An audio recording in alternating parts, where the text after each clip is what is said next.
हा तसा मोठा आणि लांब पल्ल्याचा या प्रवासामध्ये दर्शन होतं ते म्हणजे माणुसकीचं.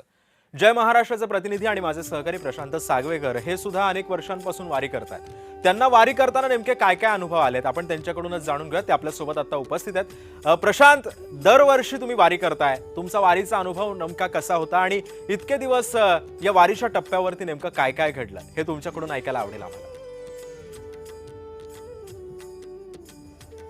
नक्कीच सिद्धेश, जाय तू पंढरी, होय होय वार करी, एक तरी वारी अनुभवावी असं म्हटलं जातं. खरं तर वारी हा करायचा विषय नाहीये, तो अनुभवायचा विषय आहे. गेली 3 वर्ष योगायोगानं मला वारी करण्याची संधी मिळाली.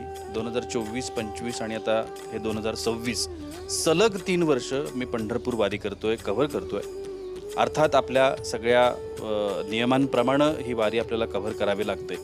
आळंदी ते पंढरपूर हा जो माऊलींचा पालखी मार्ग आहे, या पालखी मार्गात घडणाऱ्या अनेक गोष्टी आपण आपल्या जय हरी विठ्ठल या कार्यक्रमातून प्रेक्षकांपर्यंत पोहोचवण्याचा प्रयत्न करतो.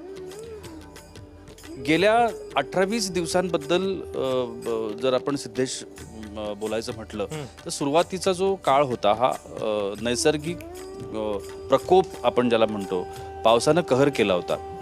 सुरुवातीचे 3-4 दिवस अगदी आळंदीचं जे प्रस्थान होतं त्या दिवशी सुद्धा प्रस्थानाला वारकऱ्यांना, दिंड्यांना उपस्थित राहता येईल की नाही अशा पद्धतीची स्थिती निर्माण झालेली होती, आपल्याला सगळ्यांना माहिती आहे.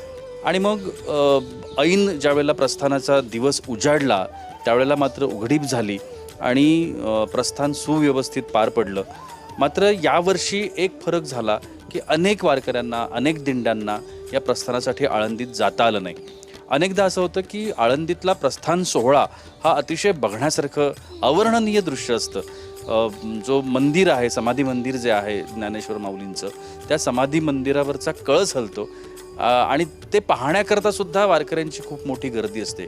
कळस हलतो याचा अर्थ असा धरला जातो की माऊलींनी आता आज्ञा दिली आहे, वारी सुरू करा. आणि तशा पद्धतीनं आळंदीतनं पालखी प्रस्थान करते आणि वारी सुरू होते. आणि त्यानंतर जे काही दिवस सुरू होतात ना सिद्धेश, हे दिवस म्हणजे त्याचं शब्दात आपण वर्णन नाही करू शकणार. अतिशय सुंदर असे, त्याच्यामध्ये सगळं आहे. एकात्मता आहे, जाती धर्माचा भेदभाव याच्यामध्ये कुठे तुला दिसणार नाही. याच्यामध्ये गरीब श्रीमंत तुला कुठे दिसणार नाही.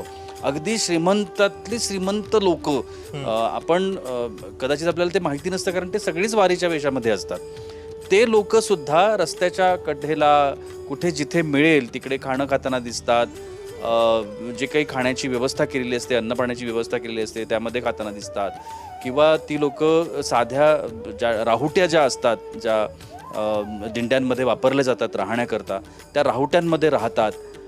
कोणत्याही पद्धतीचा भेदभाव आणि त्यांच्या कुठल्याही वर्तनातून आपल्याला ते आवेश तो दिसत नाही आपल्याला की मी कोणीतरी आहे, मी कोणीतरी श्रीमंत आहे, मी कोणीतरी नेता आहे, मी कोणीतरी पदाधिकारी आहे, मी कोणीतरी काहीतरी समाजातली प्रतिष्ठित व्यक्ती आहे वगैरे वगैरे. काही नसतं. सगळेजण एकमेकांसाठी माऊली असतात. आणखीन एक वैशिष्ट्य सिद्धेश या वारीमध्ये सांगायचं झालं तर वारीमध्ये 4-5 वर्षांचा मुलगा पण आहे आणि वारीमध्ये 90 वर्षाचे आजोबा पण आहेत जे वारी करतात.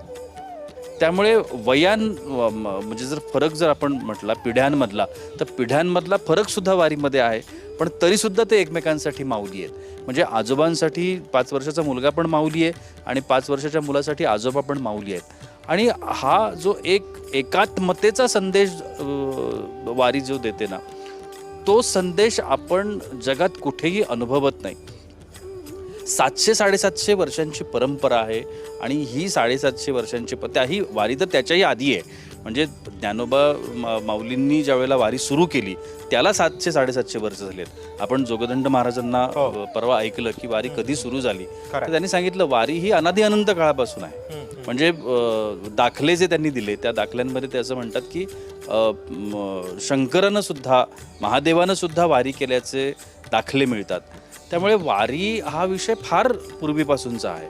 मात्र ज्ञानोबांनी, माऊलींनी जी वारी केली त्याला 700-750 वर्ष झाली.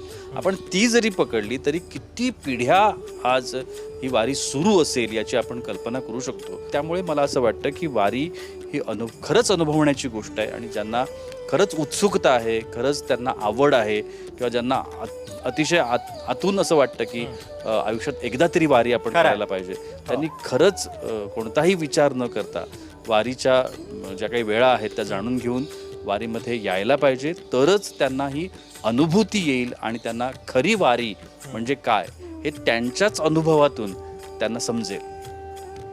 खरंय प्रशांत, त्यामुळे एकंदरीतच या वारीच्या टप्प्यावरती अनेक क्षणी म्हणजे आपल्याला ते क्षण असे शब्दामध्ये वर्णवता येत नाहीयेत.